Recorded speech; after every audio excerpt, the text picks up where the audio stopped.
Hey there, it's your boy Foxy, back for more relationship stories. I want to share my happiness with you. I landed my dream job and apartment, and I can finally leave my cheating husband. Original post. Husband 39 and I, 35, met 10 years ago. He was, up until last year, the love of my life. He was my rock and I his. We shared the same interests, humor and views. We also were child-free. I owned a little sandwich shop that was fairly popular near huge office buildings. I loved my job and I was so content.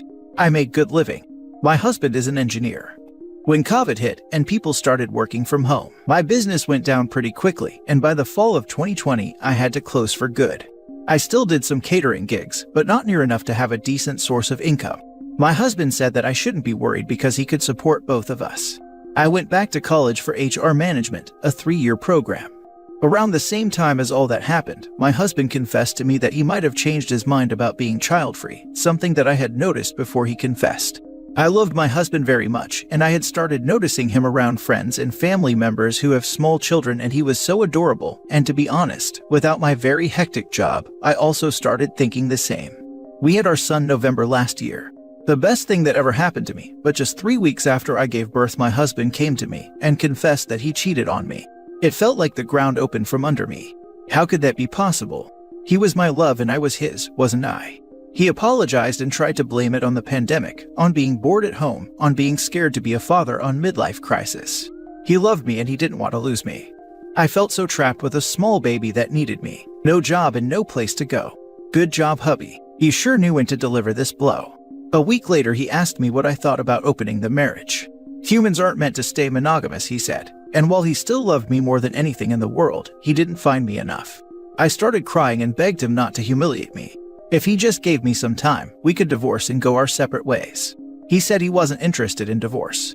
He didn't want to replace me, just add some new excitement into our relationship. 2 weeks later, he came home with her and told me that she's moving in with us. A 26-year-old that he met at work. He started showing her the apartment and explained how important it was for me to have everything clean and tidy all the time, and that she should abide by that. She was smiling the whole time. He took her to the guest bedroom, and she's been living with us ever since. I moved to my son's room and put locks on, and I've been living with my baby for almost a year now, rarely existing in the common areas beside preparing for my catering gigs. The girlfriend moved eventually into my bedroom with my husband. He warned me that this would happen if I refused to move back. Funny how we can adjust so fast and find small pleasures even in the most difficult times. Having my baby and seeing him grow has been my biggest comfort, him and my studies. After a few months, my husband gave up trying to talk to me outside of matters concerning our son. He finally realized that neither fighting, tantrums, nor love bombing worked on me. And most importantly, he stopped trying to get intimate with me, beside the occasional "I love you" or "I miss you" text, sometimes raunchy messages while he's literally on the other side of the wall. His girlfriend kept her distance from me and I was thankful for that. She moved out a few times after they would fight. I don't know the details, but I would guess that she wanted exclusivity. Oh, the irony. She always showed up again after a couple of days, and I acted like I didn't notice any of it.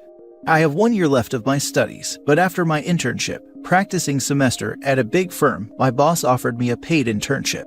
It's a full-time job starting in January. It would mean work and study full-time, but I know that I will manage. I'm just so happy. This means that I now have the means to find my own place, and I did. A small studio about 32 square meters, and I'm moving November 1st. I will have to break the news eventually to my husband that I'm moving out and filing for divorce. I don't want to tell him right now, but once I start packing, he will probably understand anyway. I don't know what his reaction would be. Ideally, he would be relieved, but somehow I doubt it. Right now, he thinks I'm bound to him for at least another year because of my studies, and he's still acting like I'm his wife. I have been so lucky this far, and hopefully my moving out and divorce won't be any different. I haven't been this happy in many months, and I wanted to share it somewhere since nobody in my surrounding knows what I have gone through. Now for the top comments before reading the update. I am so proud of you. You have been carrying a heavy load. I can't even imagine what you're having to compartmentalize. You are gonna set the world on fire. Who cares what your sperm donor thinks? He hasn't thought about anyone but himself in a long time. Good riddance. I am sending you all the love, all the strength, and all the abundance that is yours and your son's birthright. Please move yourself out quietly and tell him at the very last moment. He sounds like a narcissist. He will fight back hard and dirty, so give yourself as much of a head start as you can. Good luck. I am rooting for you. Thank you for your kind words. Men like your husband need to be beaten within an inch of their life for doing this to their family. Screw him and screw her. I hope you get a perfect view of his life crumbling to pieces as she leaves his old butt in the future. What a pathetic excuse for a man. Unfortunately, I need him to have a good life and a happy home for the sake of our son. But I get what you mean. It would feel so good. I don't think a man like your husband would be a good influence on your son. You and your baby deserve better. Congratulations. I wish you the best. Have someone with you when you tell him just in case. Maybe I'll have a lawyer contact him. I'm not afraid of him. He's not a violent person. Please do this in as safe a manner as you can manage. I just lost my best friend to a non-violent husband because she dared to leave him. Now for the update. Gosh, I don't even know where to start. Maybe thank you for supporting me on my last post. Beside the few worthless, why don't you just leave comments? I just wanted to vent and share my story, but many of you have requested an update after I have moved. I got the keys to my little apartment 2 weeks ago because the previous tenant moved out earlier. I was grateful because I wanted to paint the room and do some makeover. I talked to the landlady and ended up telling her my whole story law. She promised me the next 2-bedroom that becomes available. When I got the keys, I felt that I could finally breathe. I'm not on good terms with my family, but I ended up telling them what's been going on in my life this past year, and my friends too. I don't know why I kept this a secret for so long. Maybe because I was too ashamed or embarrassed, or maybe because I had a definite plan and I didn't want outside influence or distraction. I didn't want my best friend to feel obligated to host me. I didn't want my sister to ask if I could forgive him, or my in-laws to try and change his mind. So, the best thing I knew was to keep quiet and act like everything was normal. I moved last Friday. I had packed all my kitchen gear, and my sons and my clothes, toys, etc. while my husband was at work. My best friend and her husband helped me. I didn't take any of the furniture because I thought it could wait until we divorced, and I requested division of property. I have no room for anything in my little apartment anyway. When my husband came home, I told him that I was leaving.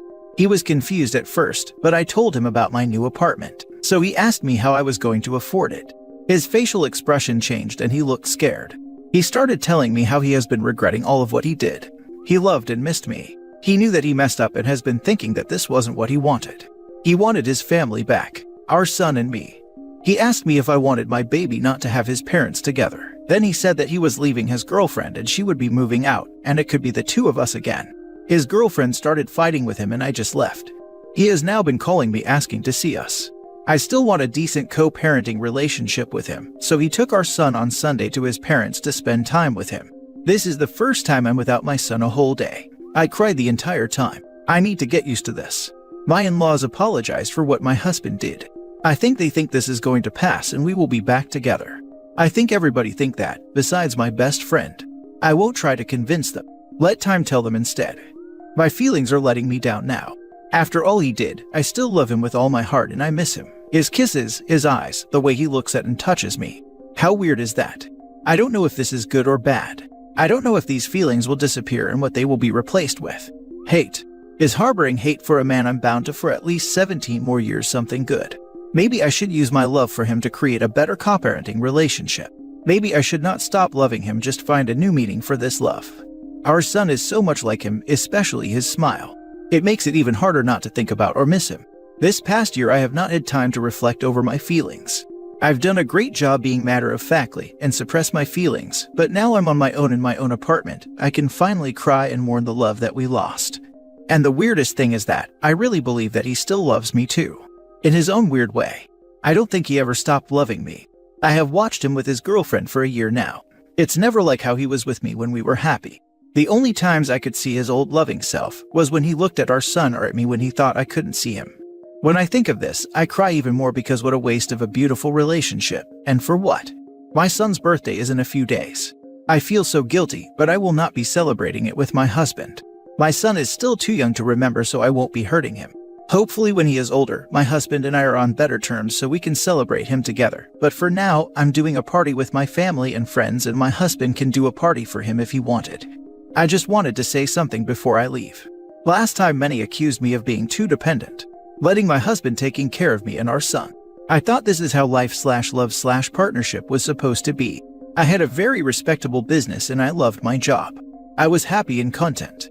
I had a loving and supportive husband. We bought our beautiful place and renovated it from scratch with both our hard-earned money. I never foresaw the pandemic and how my business would suffer, how my life would be turned upside down.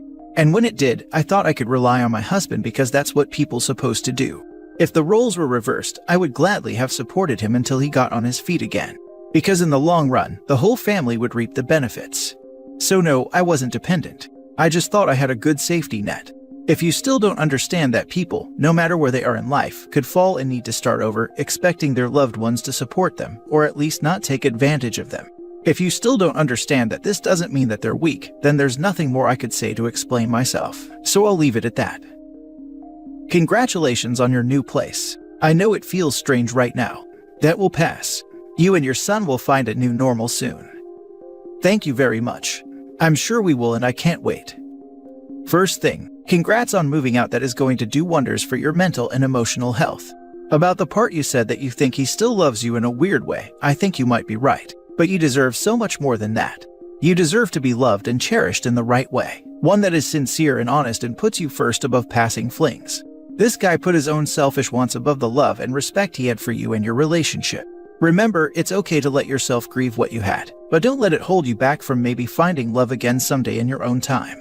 Remember always that you and your baby boy deserve all the happiness in the world, and never settle for less. So apparently, humans can stay monogamous after all. You did well. I find it fortuitous that he discarded her as easily as he did you. She was foolish not to expect any other result. Get settled and start making headway into your new life. I know you have to copper it, but I wouldn't be surprised if he tries to use that or financial assistance to remain tethered to your life. Don't let him do that. OP needs to only talk to him through a parenting app that keeps records, and she needs to document everything. And if he gets real manipulative, OP don't hesitate to go for full custody. Document. Especially the year you already spent with him, how he moved a stranger into your house, which put your child at risk as you didn't know her and what she was gonna do. How you had to lock yourself in your kid's room because he refused to make her leave or break up with her. I doubt the court will like that he made these unilateral decisions that were obviously not good for either you or your kid. What a ride. I wish you all the best. I too still love my cheating husband. It is probably normal, albeit weird. Take your time to mourn what you had. Much love to you. I'm so sorry. Are you staying with him? Not sure yet, it's all so new. I will never trust him again for sure. I thought my douche was horrid until I read about your douche. I'm really sorry you had to endure all this for a year. My douche at least did it behind my back. Now for the last story. Husband cheated at a bachelor party. Need support. In a cliche move, my husband cheated on me at bachelor party this weekend.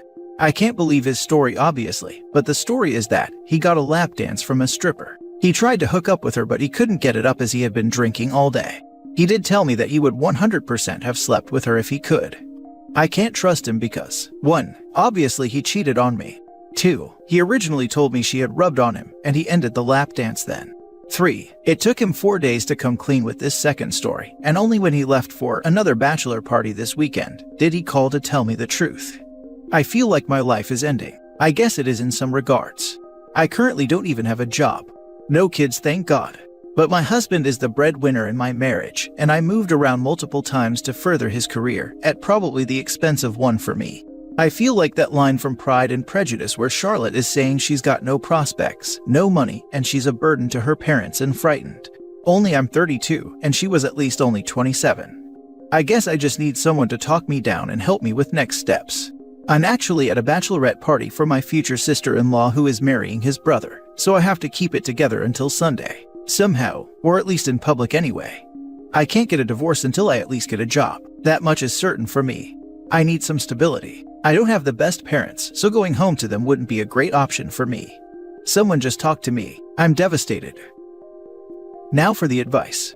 You need to immediately consult a divorce attorney. You shouldn't assume how a divorce will work in your circumstances. You may be able to get temporary support order. How do you even find a divorce lawyer law? Like obviously I'm Googling, but a good one.